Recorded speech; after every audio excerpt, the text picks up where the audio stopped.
మొన్న మధ్యన తిరుమల దారిలో చిరుత పులుల సంచారం గురించి చూసాం.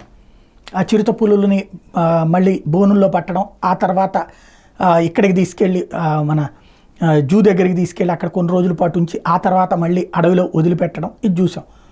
మళ్ళీ మొన్న ఈ మధ్యన అక్కడ చిరుత సంచరించిందని ఆ టైంలో కర్ర పట్టుకుని పైకి వెళ్ళడాలు, ఇవన్నీ చూసాం.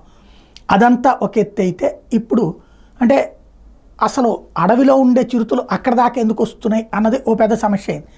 అక్కడ ఆహారం గురించి, అంటే అడవిలో ఆహారం దొరకపోతేనే కదా అక్కడికి వచ్చి, అది ఒక ఇష్యూ బయటపడింది. అప్పుడు అటవీ శాఖ మంత్రిగా ఉన్న పెద్దిరెడ్డి దాని మీద ఏమీ చెప్పినటువంటి పరిస్థితి లేదు. ఇప్పుడు అటవీ శాఖ మంత్రిగా పవన్ కళ్యాణ్ ఉన్నారు కాబట్టి ఆ సమస్యకి పరిష్కారం ఏదో ఆలోచిస్తారనినే కనబడుతోంది.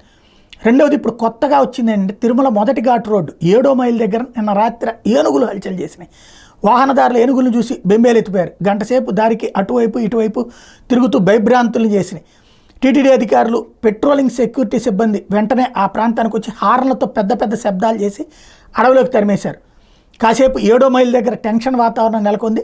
ఘాట్ రోడ్లో వాహనాలు నిలిపి ట్రాఫిక్ జామ్ అయిపోయింది, నిలిచిపోయి. అంటే ఏనుగులు కూడా యువతలకు వచ్చేస్తున్నాయి ఘాట్ రోడ్డు వైపు. ఎందుకని? అడవులలో ఆహారం కొరత, అడవులలో నీటి కొరత, లేకపోతే అడవులలో చెట్లు లేవా, అసలు ఏం జరుగుతోంది?